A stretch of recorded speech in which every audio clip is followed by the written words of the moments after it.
All right, shalom, shalom. First and foremost, we would like to say, call halal Yahweh, Bahashem, Yahweh Shai, Bahashem, Rakakwadash. That is to say, all praise to the Most High God, whose name is Yahweh, and the name of his only begotten Son, Yahweh Shai, whom the world ignorantly calls Jesus Christ, through the Holy Spirit, Rakakwadash. Double honors to the apostles and the elders of the great millstone who taught us this truth. Shalom to the 144,000. Shalom. Shalom to the 144,000, as well as to the rest of the hopeful righteous elect, men, women, and children of Israel, scattered abroad throughout the four corners of the earth, among the heathen, as well as those that even look like the heathen. All right, this is not a black or white thing. I'm the brother Yaradamba, brother Machaawalyah, from the GMS branch here in Chicago, coming back at you with what we hope to be another short yet edifying lesson. All right, and it's a video to it's a response in a way to a video that the brother Kadashia did recently. And low-key, let me try to find the title of that video. All right, but while I'm finding that, the title of this one is going to be, why would you hide your light? Why would you hide your light? All right, because the brother Kadashia, that was the title of his video. Don't you want to be roughly paraphrasing, it was, don't you want to be a sword worthy of being wielded? Right? And that's a mighty thing to understand, man, because, hey, the same way we are the Lord's mouthpiece, right? He sends us out to warn the people, but hey, he's also using us to cast down this world, man, to chant down Babylon the Great. So you should be doing all the things that are necessary, you know, to do that to the best of your ability. And the first thing that came to mind was this scripture in Matthew. You got it, brother? Yeah, Con, I'm gonna start at 14. This is Matthew 5 and 14. Ye are the light of the world. A city that is set on a hill cannot be hid. Neither do men light a candle and put it under a bushel, but on a candlestick, and it will giveth light unto all that are in the house. This verse 16. Let your light so shine before men that they may see your good works and glorify your Father which is in heaven. Exactly, man. So, hey, why would you light a candle and hide it, man? You know, the Lord didn't give you this truth for you to grab that parable as well for me, Salakia, where he laid up his talent in a napkin. Because, hey, the Lord didn't give you this truth for you to hide it and store it away, man, and just go to the barbershop and tell a random nigga every now and again, you know you an Israelite, right, brother? Right? You know you can't eat pork, right, brother? What about the weightier matters of this truth, man? It's many things that we are needed to do, you know what I'm saying, that's leading to salvation, man. First and foremost of that being faith, all right, and belief in our Lord Yahweh Shai. All right, what about the suffering that comes with this truth? You know, these are things that these fly-by-night Israelites don't really want to talk about, you know, because they really just in this for a fashion statement, so to speak, you know. I'm going to grab that other one. It's the same parable in the book of Luke, and it says it in a little different of a manner, while the brother grabbing that other parable. Got it. Oh, you got it? Okay, we can get that one real quick. It's Matthew 25 and verse 14. For the kingdom of heaven is a man traveling into a far country, who called his own servant and delivered unto them his goods. And unto one he gave 5 talents, to another 2, and to another 1. Hey, and that talent is, in terms of the truth, is that your ability to be able to disseminate this truth to the masses, man, to the rest of the elect. All right, so the Lord gave each man of the Lord, each man that's in his truth, each prophet, he gave us each individual's amounts that we are able to broadcast to the rest of the people. Every brother, every prophet is not the same, so there's no need for you to go out here and try to out-prophet the prophets. Just do what the Lord gave you to do. Because we all in it for the same thing. We all do it. We all under one accord, man. And you know, going into what the brother was talking about with the talents, man. Hey, the Lord can increase your talents, man. And the thing is, that's not a little thing, man. You might start off with 1 talent, but you can grow. You can grow and sprout into do more, man. You know, this is this verse 15. To every man according to his several ability, and straightway took his journey. Then he that had received the 5 talents went and traded with the same and made them other 5 talents. And likewise, he that had received 2, he also gained other 2.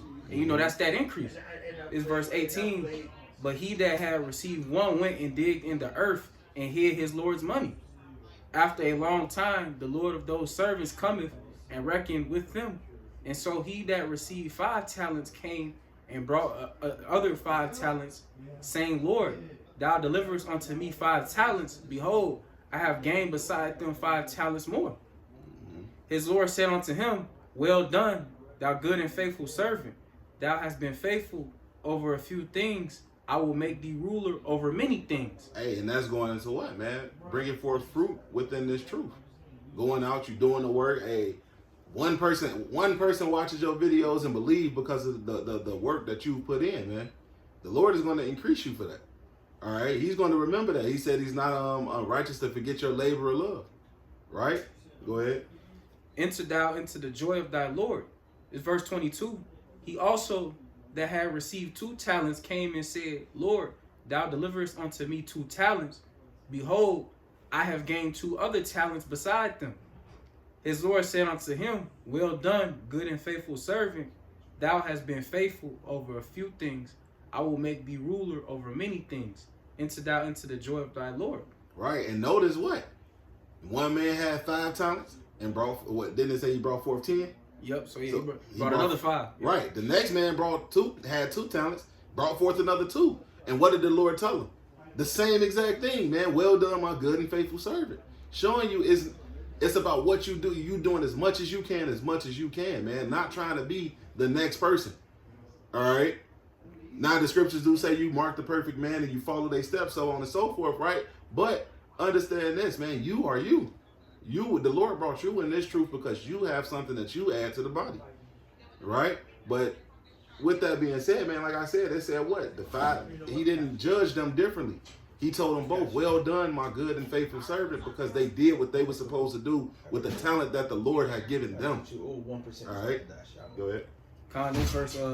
This verse 24.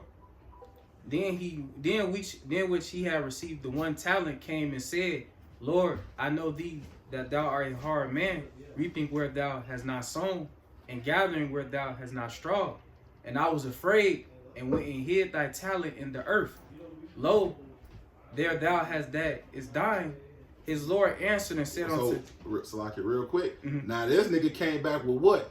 A load of excuses. Oh, I ain't know, I was nervous. I was scared. I didn't want to. Hey, man, I'm going to tell you, and I know this from experience, if you truthfully want to go, if you really want to go teach the Lord will make, if you want to teach the word of the Lord will make a way for you to do it in a manner that is edifying to the rest of the flock, man. That's my personal testimony. Because before I started making videos, I was nervous about going off on the videos. The first day I came to the camp, the elder Uriah said, hey, get with this bishop, he gonna screen your videos from now on. Not knowing that, the elder not even knowing that was something I was even dealing with, man. But that's the way it happens, man. But now this nigga came up with, I ain't want to lose your money, Lord, and blah, blah, blah, blah, blah. All types of excuses. Now this is what the Lord said unto him. All right. This verse 26. His Lord answered and said unto him, Thou wicked and slothful servant, thou knowest that I reap where I sown not, and gathered where I have not strawed. Thou oughtest therefore to have put my money to the exchangers, and then at my coming I should have received my own with usury. Right, so now, hey, nigga, get out my face. Cause why are you hiding your talent, man? This is that equivalent of what we was going into with that candle being hid, man. To add on to that, it's a saying in the world: if you don't move it, you're gonna lose it, man. You don't use it, yeah. If you don't move, and the thing is, hey, man, he didn't get no increase. He just let it sit there, and he lost his talent, man. You know, I had a precept. This is Romans 12:11. Not slow. Wait, I'm gonna start at 10. Be kindly affectionate one to another with brotherly love and honor, preferring one another. But the point is in verse 11. Not slothful in business, fervent in the spirit, serving the Lord. So we gotta be fervent in spirit, man. Serving the Lord, man. We gotta be on fire in this thing, man. We can't be lukewarm. None of that, man. Rock a thought. The water. And we can't be none of that, man. We supposed to be yielding increase, man. We're not supposed to be declining in this, man. Especially where we at right now. And we almost at the end of this thing, man. This day, you know the guy in the parable, he over here, hid his talent and didn't find no increase. He didn't have no, he had no fruit for his labor when the Lord returned. Hey, what labor? He didn't labor. He didn't labor at all. So, and that's a lot of these Israelites, and they get on the comment boards and scoff and mock because they'll never do it, man. Because they don't have the faith. They don't actually believe. So, hey, don't the scriptures say, I believe, therefore I have spoken? Right? So if you truly believe in the words of Yahweh Hashem Yahweh, you see that, hey, nah, you're supposed to be bidding them to the marriage. You're going to go speak these things, man.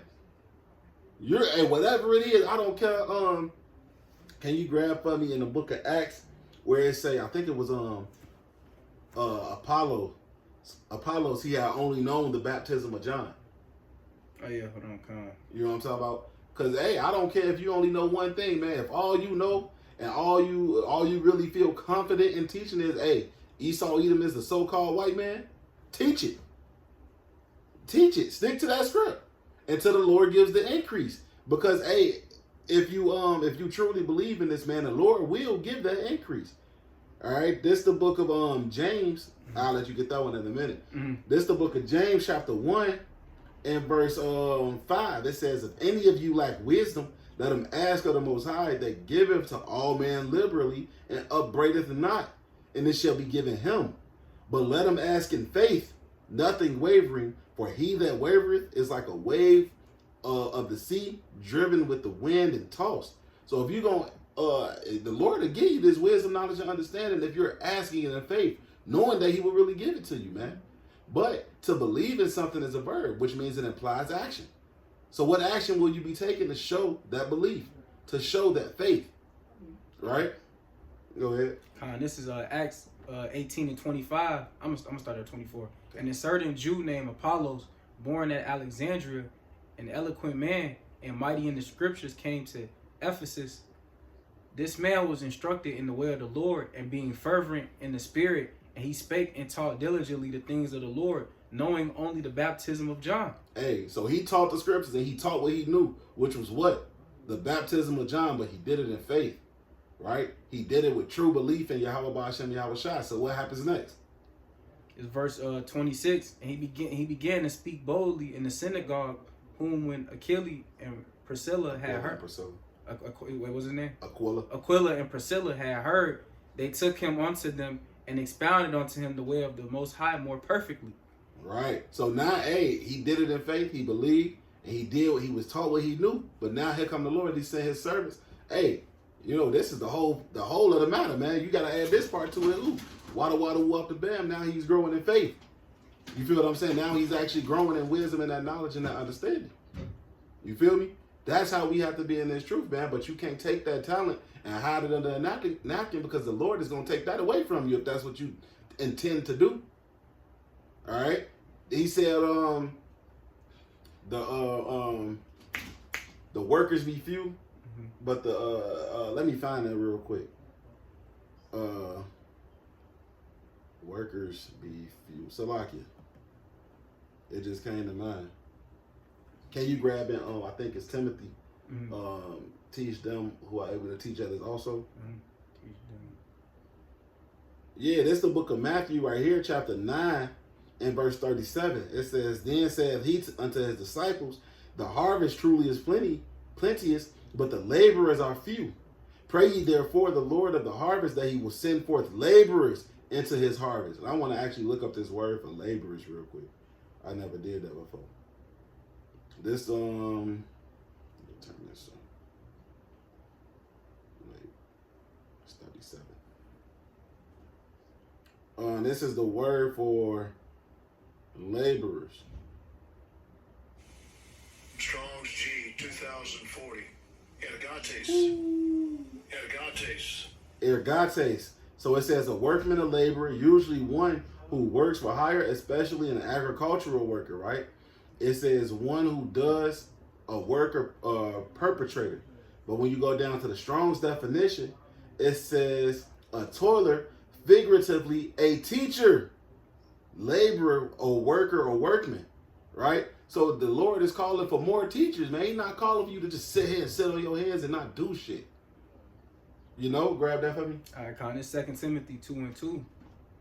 Start at 1. Start at 1. This is 2 Timothy 2:1. Thou therefore, my son, be strong in the grace that is in Yahushua Mashiach, and the things that thou hast heard of me among many witnesses, the same commit thou to faithful men, who shall be able to teach others also. Right. So the Lord ain't give you this, you know, for you to just sit there again, man. He said, commit this unto faithful men who may be able to teach others also. That's the whole goal of this ministry, man, for you to learn, be built up so you can go build up the next man. All right? So no, you can't sit here and hide your talent. Why would you hide your light, man? You know? We out here fishing for the elect, man. That's labor. You know, so did you have anything else, bro? Yeah, I want to finish this parable because I wanted to show you what happened to this, this guy that didn't use his talent. This verse 28. This is Matthew 25, verse 28. Take therefore the talent from him and give it unto him which have 10 talents. So he took his talent and gave it to the man that actually was doing the work, man. Mm-hmm. For unto everyone that have shall be given, and he shall have abundance. But from him that have not shall be taken away even that which he have. And cast ye the unprofitable servant into utter darkness. There shall be weeping and gnashing of teeth, man. So destruction, perdition, you know, and that's not what we want to be. All right, that's why in Hebrews it say what? We are not of those who draw back unto perdition, but them who believe unto the saving of the soul. Right? And again, that belief is a verb. To believe in something is a verb, so it implies action. So what are you gonna do? What are your works gonna say? It says in 2nd Ezra, the 9th chapter, and we can, if you ain't had nothing else, we can end off on this one. This 2nd Ezra chapter 9 and verse 7. It says, and everyone that shall be saved and shall be able to escape by his works and by faith whereby ye have believed shall be preserved from the said perils, and shall see my salvation in my land and within my borders, for I have sanctified them for me from the beginning. Right? So it says you shall be able to escape by your works and by your faith, man. So you have to do what you have to do for this truth. So Lord willing, this was edifying. With that, we're going to give all praise, glory, and honor to Yahweh, by Hashem, Yahweh Shai, by Hashem, Rakakwadash. Double honors to the apostles and the elders of the great millstone who taught us this truth. Shalom to the 144,000, as well as to the rest of the hopeful righteous elect, man. Shalom. Kwam Yasharala Wa Ababa Ball. Ababa Ball. Shalom. Oh.